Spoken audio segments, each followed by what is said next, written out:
The Foundling Hospital in Regency, London. An audioblog from regencyhistory.net by Rachel Knowles and read by me, Andrew Knowles. What was the Foundling Hospital? The Foundling Hospital was a charitable organisation in London for the maintenance and education of exposed and deserted young children. The founding of the Foundling Hospital. The Foundling Hospital was set up by Thomas Caro, 1668 to 1751, the master of a trading vessel to the American colonies. He was horrified by the plight of illegitimate infants who were often abandoned to die or accompanied their poor mothers to the workhouse, where their chances of survival were slim. At first, Caro found it hard to get support, as people feared such a charity would encourage profligacy. But he didn't give up, and after 17 years of campaigning and getting a number of influential upper-class women on board with the cause, Caro was successful. On the 17th of October 1739, the Foundling Hospital finally received its royal charter from King George II. The hospital appointed 172 governors, men chosen for their wealth and influence, and a general committee of 50 was chosen from these. The founding governors included artist William Hogarth and the eminent physicians Richard Mead and Hans Sloane, and the first president was John Russell, 4th Duke of Bedford. Who did the Foundling Hospital help? The hospital's aim was to prevent the frequent murders committed on poor miserable infants by their parents to hide their shame, and the inhuman custom of exposing newborn children to perish on the streets. The Microcosm of London wrote that the Foundling Hospital was of particular help to those unfortunate females who, by broken faith, by unprincipled seduction, or by some unfortunate circumstance, are placed in a situation where indigence and excess of bodily pain are aggravated by the prospect of hopeless contumely and irretrievable disgrace, and who have sometime been driven to a crime which no mother could ever have imagined, who was not first reduced to the utmost extreme of agony and despair. The hospital aimed to help both mother and child by providing a home for a baby who was at risk of being abandoned, and by rescuing its wretched mother from a course of infamy and prostitution, and restoring her to character and the means of honest industry. Where was the Foundling Hospital? The Foundling Hospital was situated on the north side of Ormond Street, on land purchased from Lord Salisbury. At the time, this area was outside of the city, and therefore a much healthier atmosphere for the children to grow up in. The Foundling Museum today stands within this area, next to Brunswick Square. A temporary home for the hospital was found in a house in Hatton Garden, whilst the charity found a site and built its permanent home. It was here that the first 30 children were admitted on the 25th of March 1741. What was the hospital like? Feltham's A Picture for London, 1809, wrote, "The Foundling Hospital is a handsome and convenient structure, with a good garden and commodious playground for the children. The chapel is in the centre. The east wing is appropriated to the girls and the west to the boys. At the south extremity of the former is the treasurer's house, and the extremity of the opposite wing is appropriated by inferior officers." The Microcosm of London, 1808 to 1810, noted, "A kitchen has been fitted up at the Foundling Hospital, under the plan and under the direction of Count Rumford." Who was admitted to the Foundling Hospital? The Foundling Hospital only accepted babies under a year, and the majority of these were under 2 months old. Before admission, the infant had to pass a medical examination to ensure that contagious diseases were not brought into the hospital. After 1801, only illegitimate children were admitted, except for orphans of sailors and soldiers. The Microcosm of London stated that The number of children admitted since the commencement of this institution is upwards of 18,800 to the present time. That was in 1808 to 1810. What was the admissions process? The admissions procedure varied over time. In the early days, a woman could leave her baby without explanation, but after 1763 she had to explain why she couldn't look after her child. One bizarre case, mentioned in the Foundling Museum guidebook, is of a lodging keeper whose guest had left their baby behind in their room. By 1795, the moral character of the mother was taken into consideration. A mother who had a baby she could not look after had to apply to the secretary of the Foundling Hospital on a Wednesday morning before 10 a.m. for the child to be admitted. She had to prove the baby was her own, who the father was, and that he had deserted her, that her character was good before her pregnancy, that she could not provide for the child herself without being reduced to extreme indigence and without exposure of her guilt, and that by providing for her infant and concealing her shame, there is a prospect of her returning to a virtuous course of life and preserving her former station in society.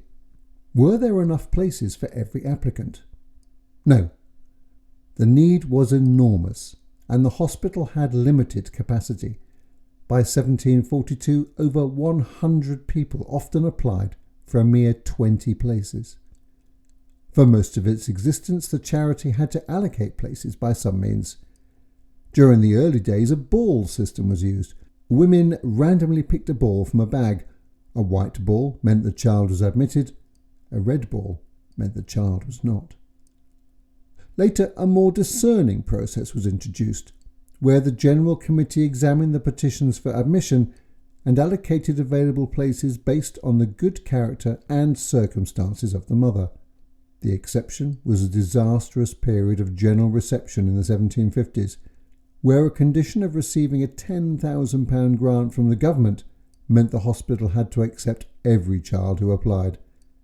As a result, so many babies were admitted that mortality rates soared. What happened to a baby admitted to the Foundling Hospital? Infants were admitted to the hospital on a Saturday at noon. A billet was filled in with the details of the child, including whether anything was left with them. Both billet and child were given an admission number, and this number was their only link to their past. They were dressed in fresh clothes, given a new name, and then baptised in the Foundling Chapel during the Sunday evening service the day after admission. In the early days, a swatch of fabric from their clothes was given to the mother, and another swatch kept with the billet. The mother might also leave a token to help identify her child, should she ever be in a position to reclaim them. Although a receipt system was introduced by 1772, many mothers still left tokens with their children.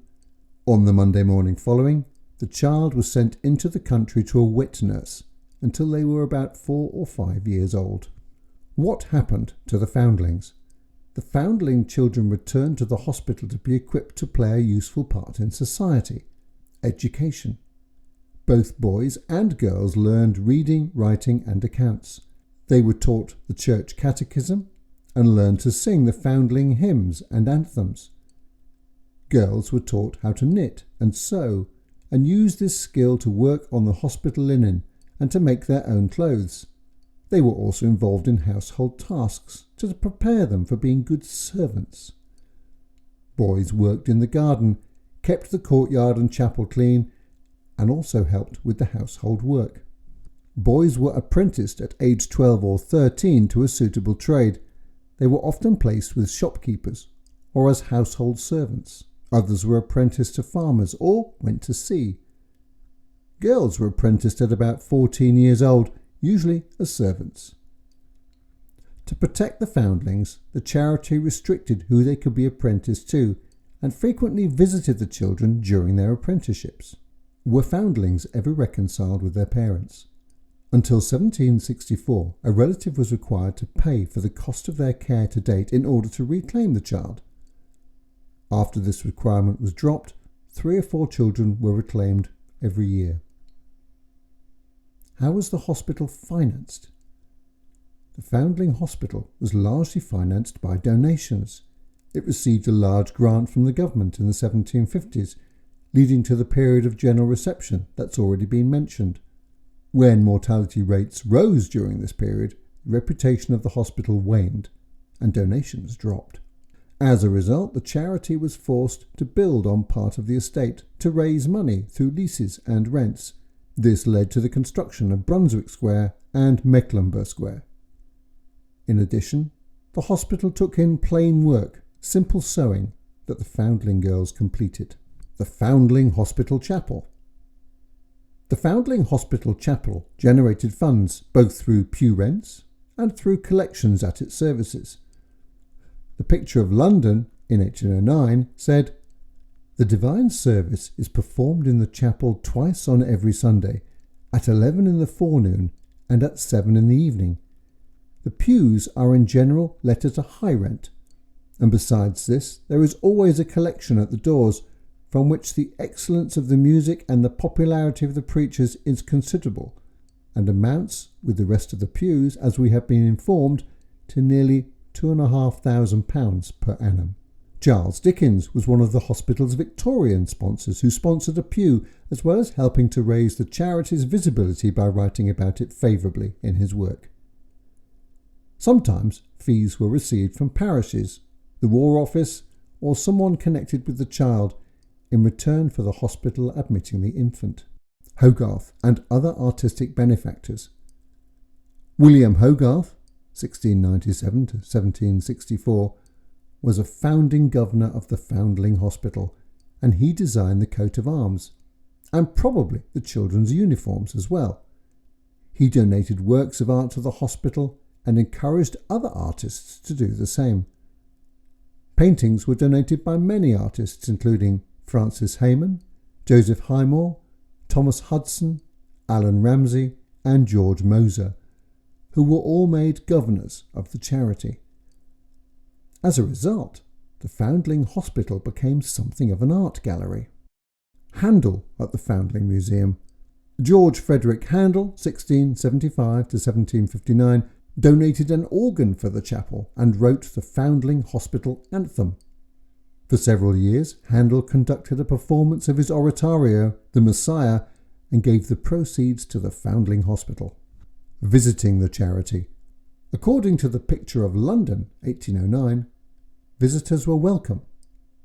This noble charity may be visited any Tuesday, Thursday or Friday for a small gratuity, on application to the porter at the gates.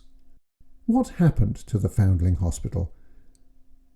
In 1926, the hospital moved to Red Hill, Surrey, and then to Berkhamsted, Hertfordshire.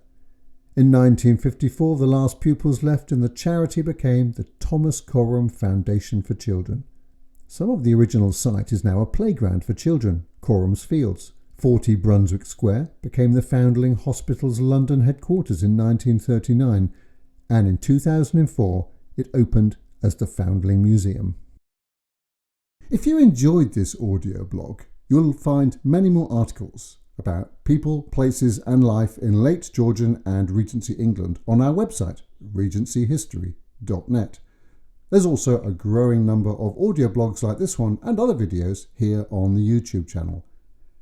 If you enjoyed it, please give a like. Got a question? Please ask it in the comments or messages through our website. Thank you for listening, and I hope you come back soon.